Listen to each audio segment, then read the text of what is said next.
Queridos, com a graça de Deus, com a ajuda do Espírito Santo, porque por nós nada podemos fazer. Continuamos ainda dentro do tema festas do Senhor. Falamos das festas de Israel, as festas que Deus colocou para a nação de Israel. Mas nós estamos dentro daquele parênteses que Deus abriu com a instituição da Igreja do Senhor Jesus Cristo. A igreja é uma dispensação diferente.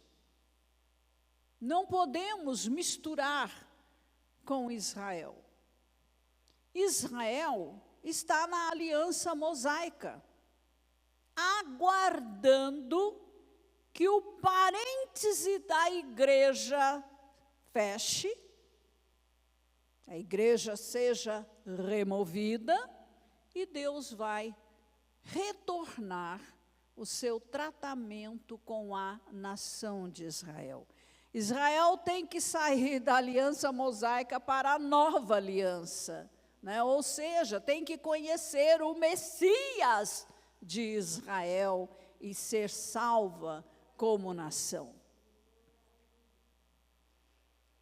A igreja não tem ordenança de festas específicas como Israel, mas a igreja tem o dever de celebrar a Deus, cultuar, reverenciar, exaltar. E não há um tempo definido, você faz isso todo dia, todo tempo.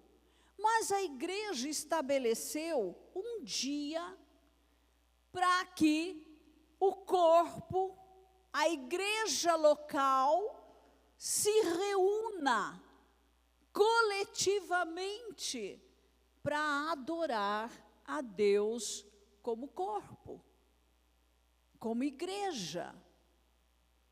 E nós o fazemos aos domingos, aqui na Wiener, de manhã. Primeiramente, então o tema hoje é a igreja celebra a Deus. Primeiramente, precisamos entender claramente o que é celebrar, celebração. E em muitas igrejas é chamado de culto. Por que cultuar ou celebrar a Deus? Porque Ele exige isso de nós, das suas criaturas inteligentes. Os anjos adoram, nós adoramos. Salmo 96, 9. Adorem o Senhor na beleza da sua santidade. Salmo 95, 6 e 7. Venham, adoremos e prostremo-nos, ajoelhemos diante do Senhor que nos criou. Ele é o nosso Deus. Jesus disse: adore o Senhor, seu Deus, e preste culto somente a Ele. Lucas 4, 8. Adoramos a Deus porque o seu manual de instruções, a Bíblia Sagrada, deixa isso muito claro para nós. Deus se revela a nós através das Escrituras Sagradas, embora também se revele através da sua criação, o universo, a natureza. Jesus deixou bem claro para nós, igreja, que o Pai procura por verdadeiros adoradores. João 4, 23, 24. Mas vem a hora e já chegou, em que os verdadeiros adoradores adorarão o Pai em espírito e em verdade. Vou explicar isso mais à frente. Porque são esses esses que o Pai procura para seus adoradores. Deus é espírito e é necessário que os seus adoradores o adorem em espírito e em verdade. Nós também somos um espírito recriado pelo poder, da salvação em Cristo Jesus, o novo nascimento espiritual. Então, a nossa adoração deve vir do Espírito recriado. Não é algo carnal, não é algo apenas físico, mas o nosso espírito deve estar no comando, sendo liderado pelo Espírito Santo na hora da adoração e do culto ao nosso Deus. A revelação, ela é sempre crescente. No judaísmo, havia a guarda do sábado, mas no cristianismo, passou para o primeiro dia da semana, o domingo, apontando para o dia em que Cristo ressuscitou. Nós temos alguns textos, 1 aos Coríntios 16, 2, em que Paulo faz menção da oferta que ele estava solicitando dos crentes para enviar aos crentes da Judéia, de Jerusalém, e ele orienta que o façam no primeiro dia da semana. Por quê? Porque era costume, deles se reunirem no domingo, no primeiro dia da semana, para cultuar, para estarem juntos celebrando a Deus. E também ele pede a mesma coisa para as igrejas da galáxia. Paulo, ele não introduziu o culto dominical, porque senão ele teria sido acusado disso no concílio que houve lá, e nós temos o registro em Atos 15. Mas Paulo não se opôs. Ele, em sua missão, suas viagens missionárias, ele não tocou no assunto, ele não mudou isso e aceitou o culto que era feito pelos cristãos no domingo e não no sábado, como era a prática no judaísmo. E desde o segundo século que o culto é dominical e com uma associação à ressurreição de Cristo. Quem é Deus para que exija adoração a Ele por parte daqueles que creem nele? Deus pode exigir adoração, porque Ele é a fonte da vida e do sustento. Em Atos 17, 28, lemos: pois nele vivemos, nos movemos e existimos. Ele é Deus. Ponto. Ele pede o que Ele quiser. Ele estabelece o que Ele quiser para o seu povo. Tem que ser povo dele, ok? Para seguir as suas instruções. nós precisamos conhecer a Deus. Muitas das práticas equivocadas acontecem por falta de conhecimento, e esse conhecimento precisa ser revelado pelo Espírito Santo. Agora, nós podemos conhecer a Deus totalmente? Não, porque nós somos seres finitos, e o finito não pode descobrir o infinito, sozinho não, só com ajuda. E nós temos essa ajuda. Paulo descreve, a grandeza de Deus em Romanos 11, 33 a 36. Ó profundidade da riqueza, tanto da sabedoria como do conhecimento de Deus, quão inexplicáveis são os seus juízos e quão insondáveis são os seus caminhos. Pois quem conheceu a mente do Senhor, ou quem foi seu conselheiro, ou quem primeiro deu alguma coisa a Deus para que isso lhe seja restituído? Porque dele, e por meio dele, e para ele são todas as coisas. A ele seja a glória para sempre. Amém. Aleluia.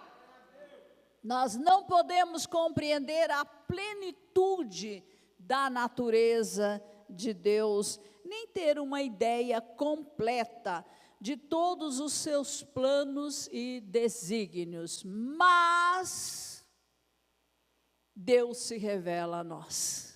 Aleluias.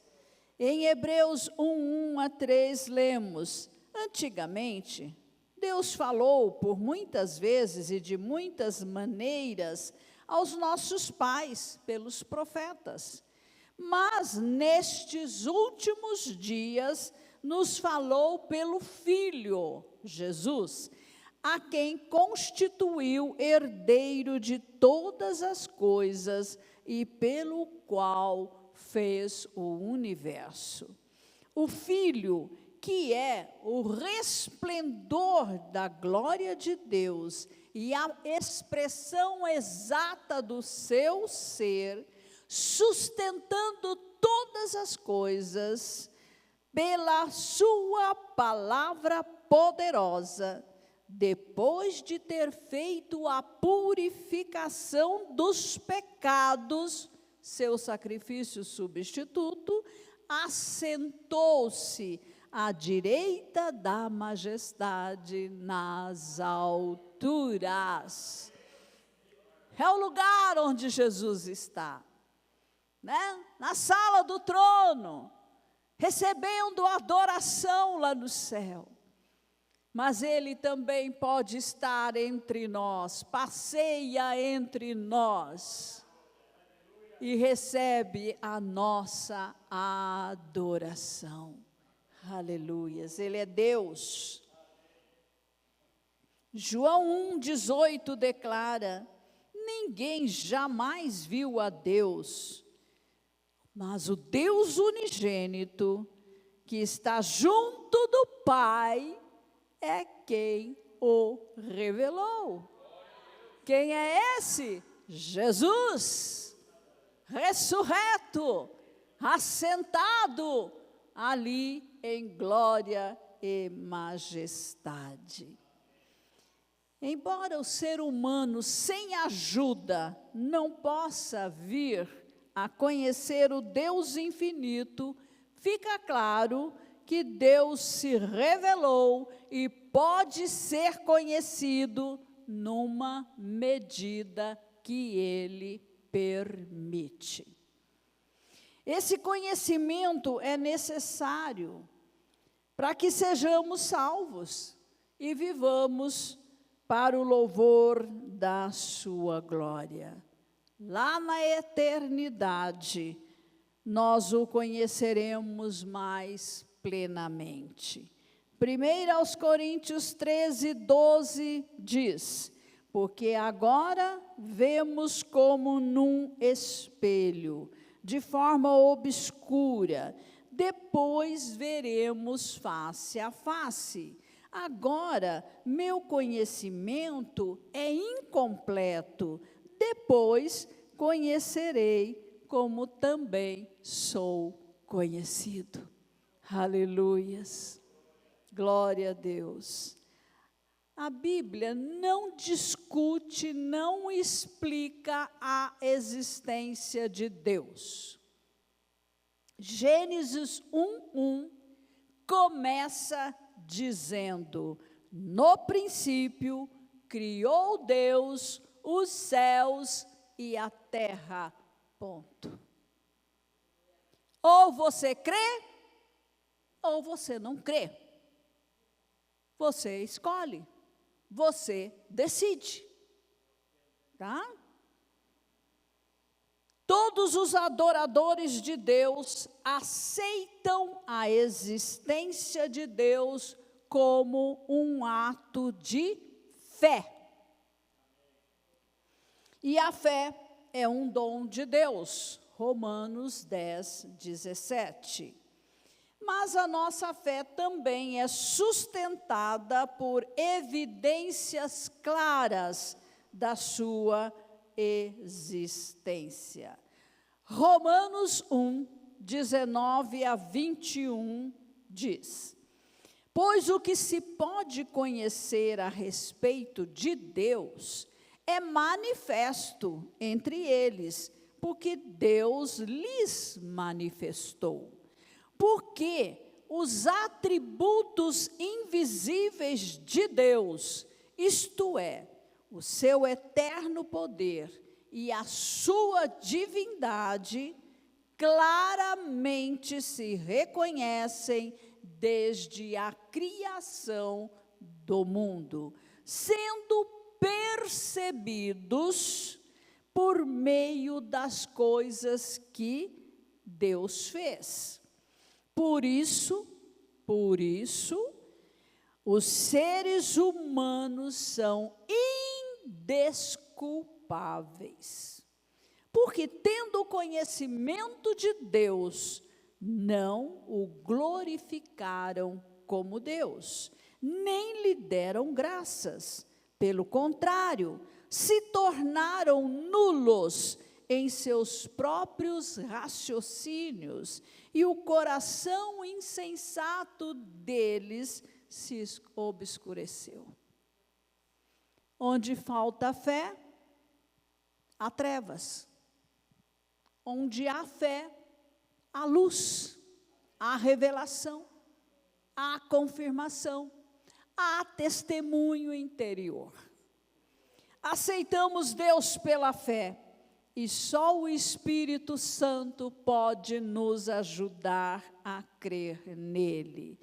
O que nós temos que fazer todo o tempo? Espírito Santo, eu me rendo em tuas mãos. Espírito Santo, eu estou aqui quebrada por dentro.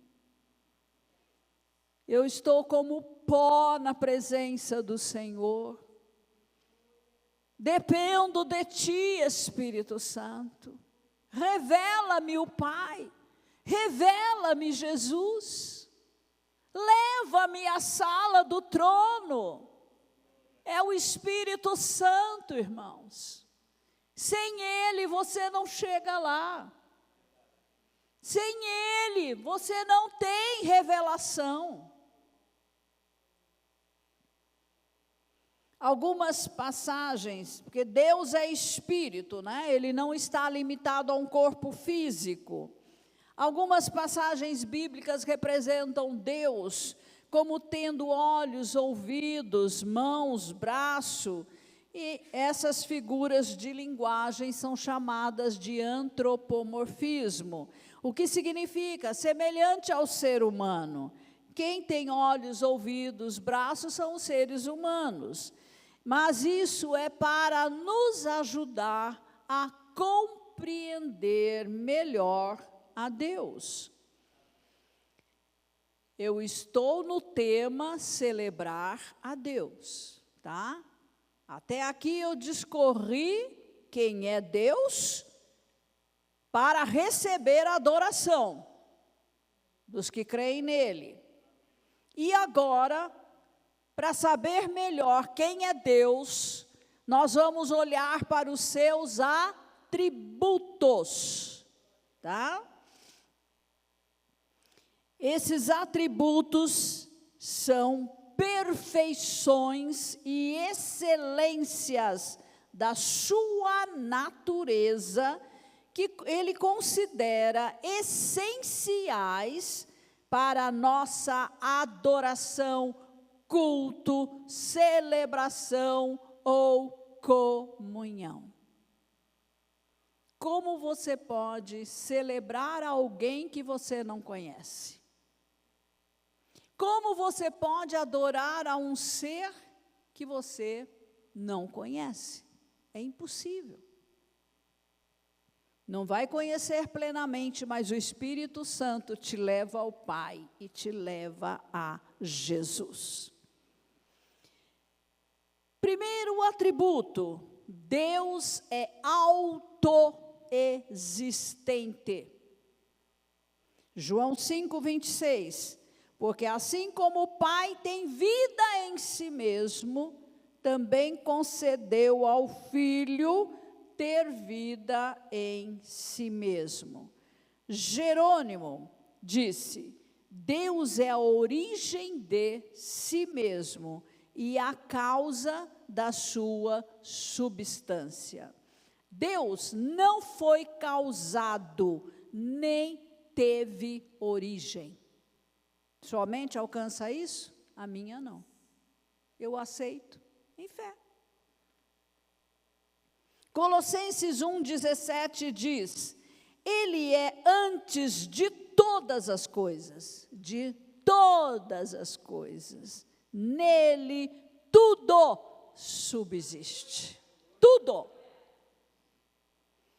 Deus é imutável. Malaquias 3:6 afirma: porque eu, o Senhor, não mudo. Tiago 1:17 declara: toda boa dádiva e todo dom perfeito vem lá do alto, descendo do Pai das luzes, em quem não pode existir variação ou sombra de mudança. Ele não muda. Deus muda a ação, mas nunca muda a sua natureza.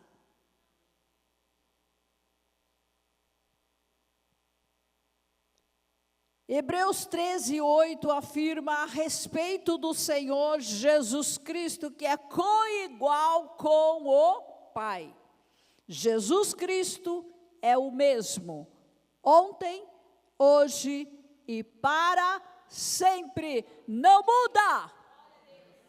Não muda. Eternidade é outro atributo de Deus.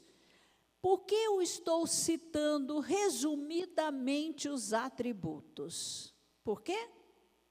Quando você adora, o que é que você fala com Deus? Você não fala de você. Você não fala de outras pessoas. A adoração é a Deus por quem Ele é. E você sabe quem Ele é? O que você vai falar com Ele na adoração? Dos seus atributos.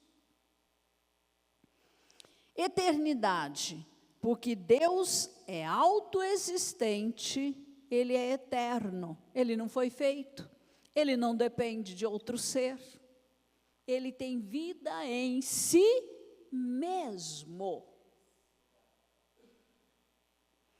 1 Timóteo 1,17 declara: assim, ao Rei eterno, imortal, invisível, Deus único, honra e glória para todo o sempre. Amém. Jesus é Deus.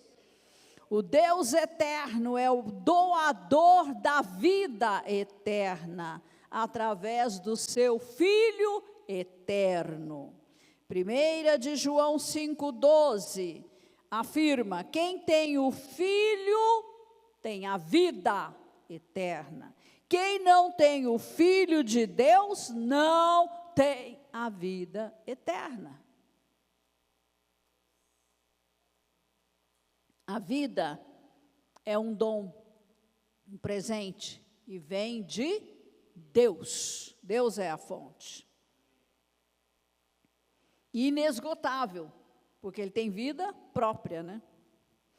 Onipresença. Deus está presente em todo lugar, Ele está aqui.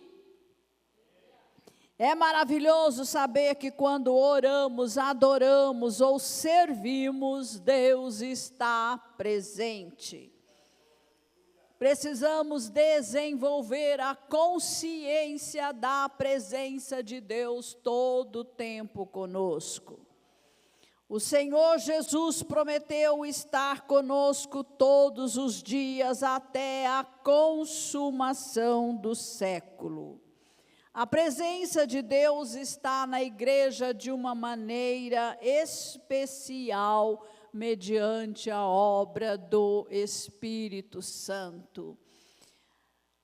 O papel do Espírito Santo é nos conduzir à intimidade com o Pai e com Jesus. João 14, 16, 17 afirma: e eu pedirei ao Pai, e Ele lhes dará outro Consolador, a fim de que esteja com vocês para sempre. É o Espírito da verdade, que o mundo não pode receber, porque não o vê, nem o conhece. Vocês o conhecem, porque Ele habita com vocês e estará em vocês. Oh, presença poderosa, maravilhosa, santa, conosco todo o tempo. Outro atributo, onisciência. Fala de conhecimento. Deus tem conhecimento total e simultâneo. Que lindo! Esse mesmo conhecimento pode se revelar a mim, a Val, ao Alexandre, ao mesmo tempo. Ao mesmo tempo. O Salmo 139, 1 a 4 diz: Senhor, Tu me sondas e me conheces. Sabes quando me deito e quando me levanto. De longe conheces os meus pensamentos. Observas o meu andar e o meu deitar, e conheces todos os meus caminhos. A palavra ainda nem chegou à minha língua, e Tu, Senhor, já a conheces. Oh, é tremendo, né? Outro atributo, onipotência. Deus é o único que pode todas as coisas. A grandeza do poder de Deus é vista nas obras que Ele criou. A vastidão do universo nos deixa maravilhados. O poder de Deus também é manifesto em seu governo soberano. Isaías 40, 15 afirma: eis que as nações são consideradas por Ele como um pingo que cai de um balde, e como um grão de pó na balança. Eis que Ele carrega as ilhas como se fossem pó fino. Esse é o nosso Deus. É Ele quem nós adoramos. A igreja é outra demonstração do poder de Deus. Ela começou com 12 discípulos, homens comuns, que foram cheios do Espírito Santo e transtornaram o mundo, como está em Atos 17, 6. No século 21, A igreja continua em pé, viva e atuante com a graça de Deus. Aleluias. Nenhuma perseguição a destruiu completamente. Sempre permanece um remanescente fiel. Deus tem poder sobre a morte, sobre os anjos, principados, potestades, espíritos demoníacos e o próprio Satanás. Deus reina no céu, na terra e sob a terra. Outro atributo, soberania. A Bíblia ensina que Deus é soberano, mas não arbitrário. Ele não rompe com as suas regras, suas leis e sua natureza. O ser humano tem liberdade de escolha e vontade com certas limitações. Em todos os tratamentos de Deus com o ser humano, há dois lados. Deus oferece e o lado do ser humano que responde. Torrey disse: Deus sabe desde a eternidade o que cada ser humano fará. Se irá render-se ao Espírito Santo e aceitar Cristo, ou se resistirá ao Espírito e recusará Cristo. Os que o receberam estão destinados à vida eterna. Se alguém se perder, é simplesmente porque não quis aceitar Cristo e assim obter a vida. E todos os que vierem, quem quiser vir, né? E todos pode vir, e quem vier será recebido. Então, a oferta está feita.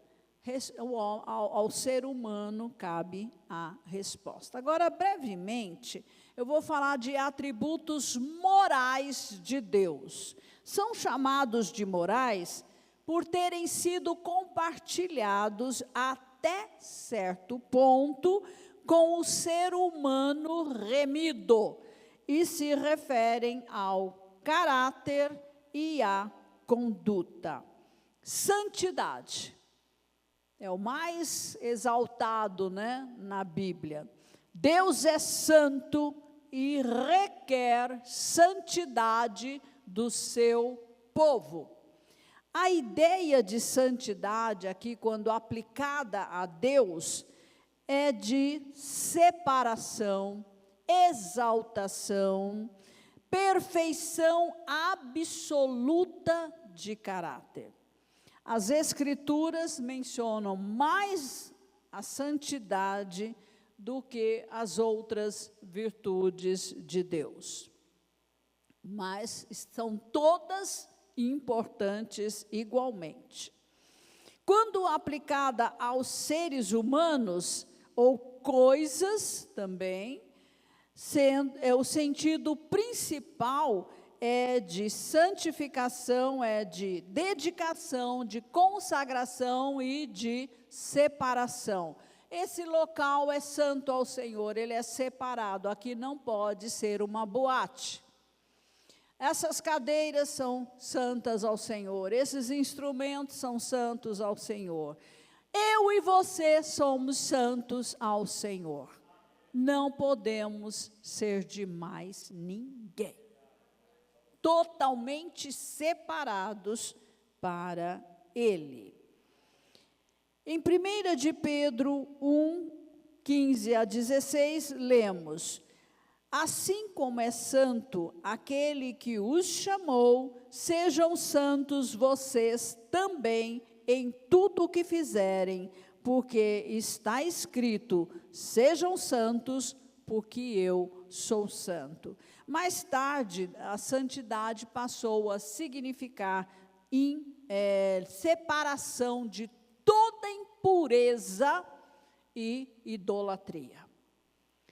Outro atributo moral, retidão. A retidão e a justiça de Deus estão relacionados com a sua santidade. Deus é um Deus reto, porque age sempre em absoluta conformidade com sua santa natureza e vontade.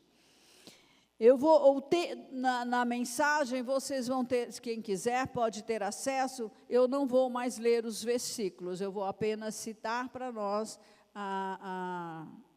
diminuirmos aqui o tempo, tá? Deuteronômio 32, 3 e 4. A retidão de Deus é imutável, Ele é a rocha, Ele é fiel ao tratar com seu povo, segundo...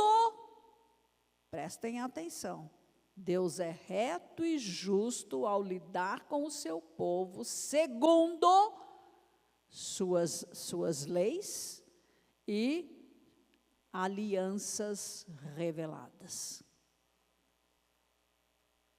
Deus se relaciona com o ser humano por meio de alianças.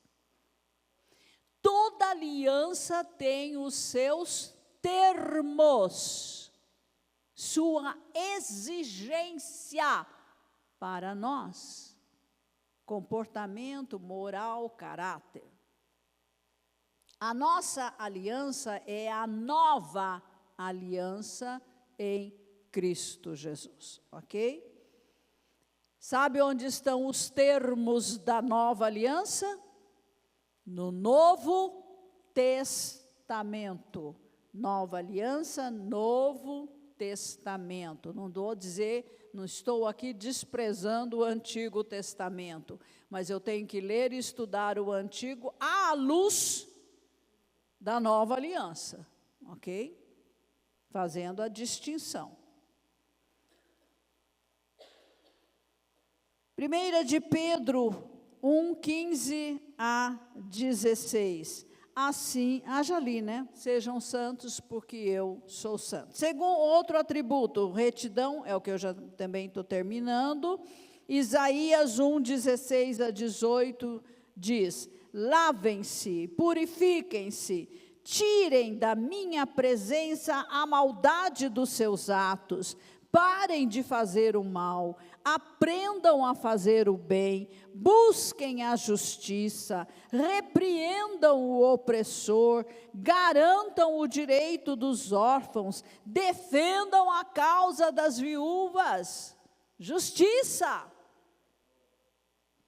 No Novo Testamento, a palavra justificação significa o ato de declarar alguém justo, reto.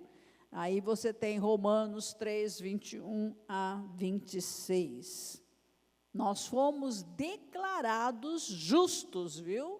Em nosso espírito recriado. Outro atributo, amor. E aqui nós podemos juntar misericórdia, bondade, compaixão, longanimidade, perdão. Texto 1 de João 4, 8 a 11 e o verso 16. Deus é amor. Quem ama está com Deus. Quem não ama não tem nada a ver com Deus.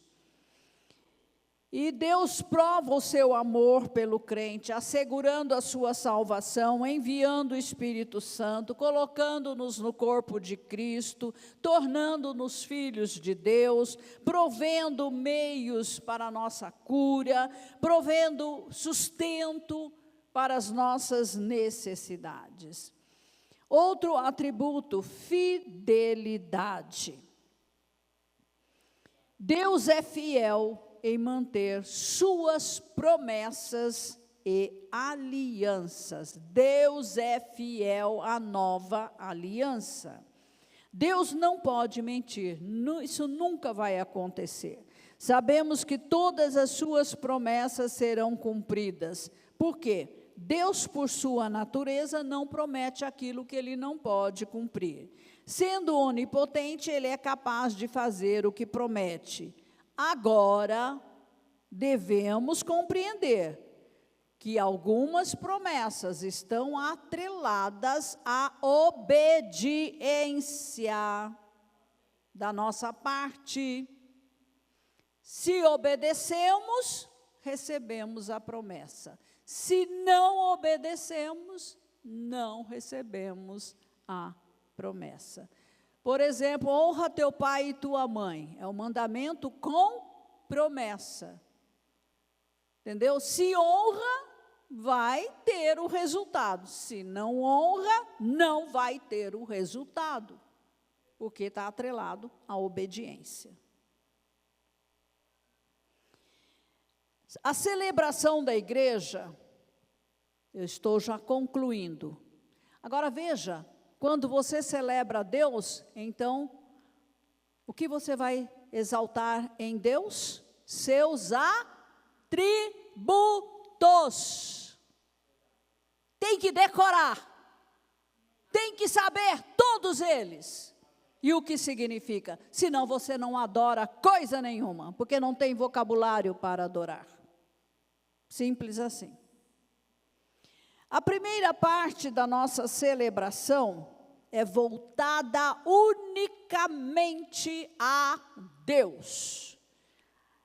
E o Salmo 100 fala para nós entrarmos, por suas portas com ações de graças, em seus átrios com hinos de louvor e rendendo graças e bendizendo o seu nome. Bendizendo o seu nome é exaltando o seu nome, seus atributos. Então, ações de graças, resumindo, fala das bênçãos materiais. Louvor fala das bênçãos espirituais. A adoração, atributos de Deus. Exaltar Deus pelos seus atributos.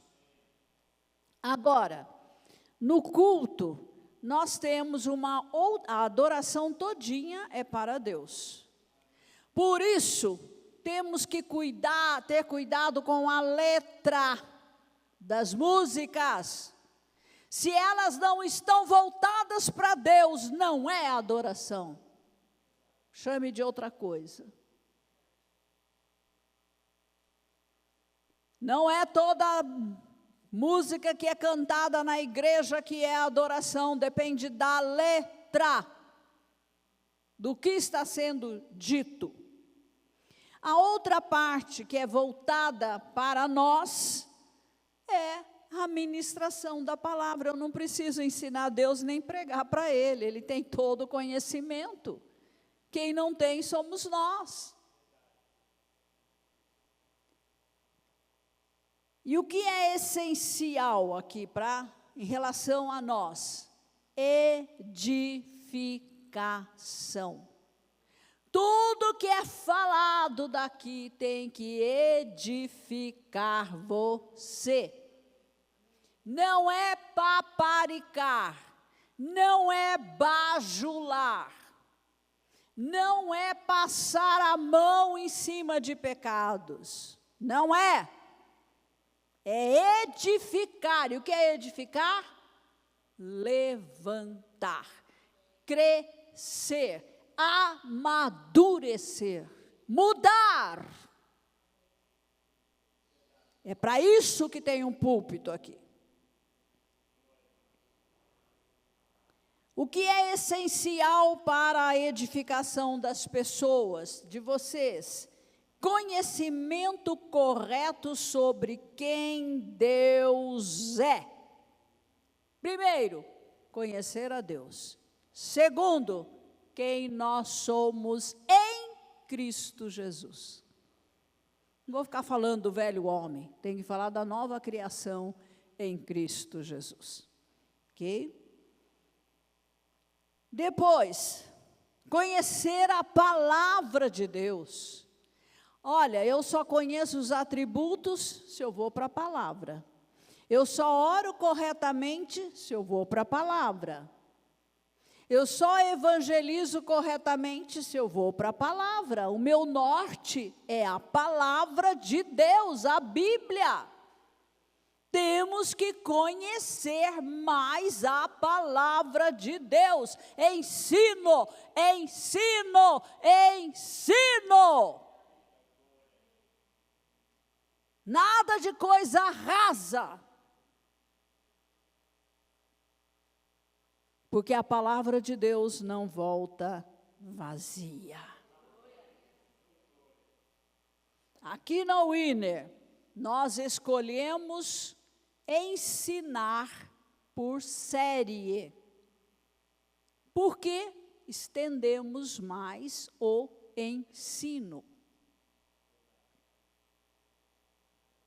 E terceiro, a liderança da igreja tem o dever, a responsabilidade de alertar, de despertar os que estão dormindo em relação às artimanhas do diabo contra a igreja, que somos nós.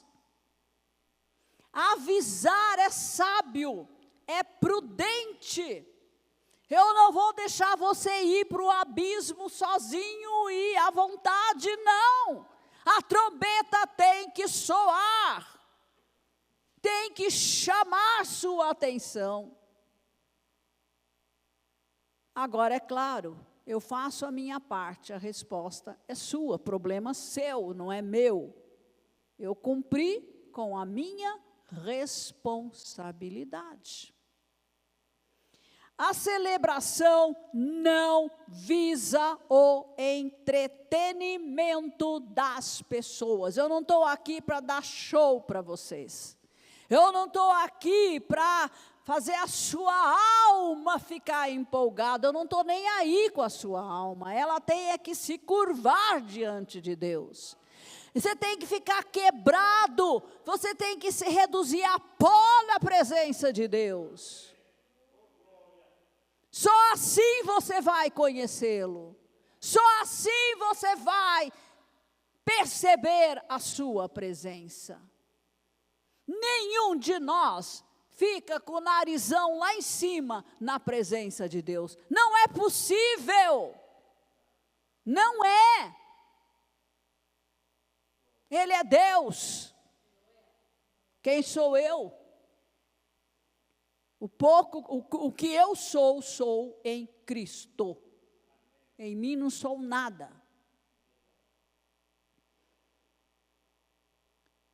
Tudo tem que ser feito para agradar a Deus. Tudo aqui, tudo.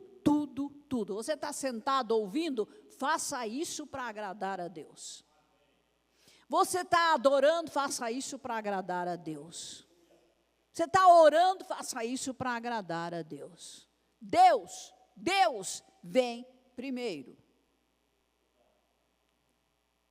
E todos aqueles que celebram devem ser intensos, profundos, sinceros, livres para se expressarem, participantes ativos, corajosos, audazes, sem inibição.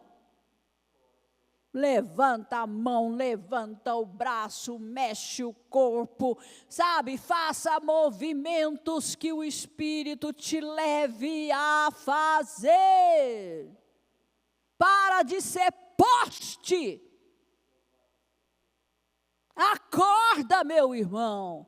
É para o céu que você está indo? Lá não tem poste adorando a Deus, não. Seja intenso. Val, o Espírito dá os movimentos.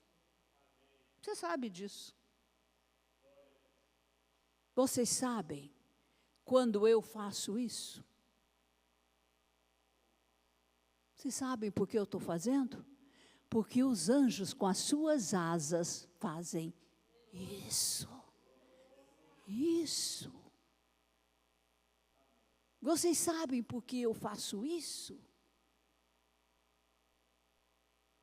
Porque o povo de Israel faz isso em frente a um muro. Mas eu faço isso para Deus. Eu estou me curvando, me dobrando para Ele.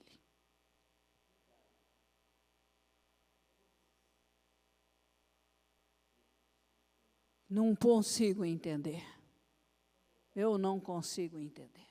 Algumas pessoas que nada move dentro delas, nem um dedo se move. Eu não entendo você. Não entendo você. Mas quero te ajudar. Quero te ajudar.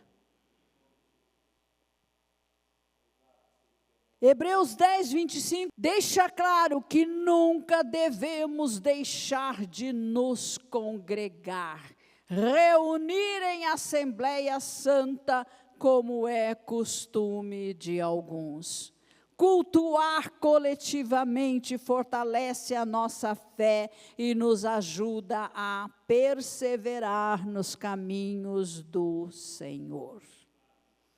As vozes contrárias crescem a cada dia, mas nós somos do Senhor e andamos pelo que Ele quer de nós. Ponto. Amém.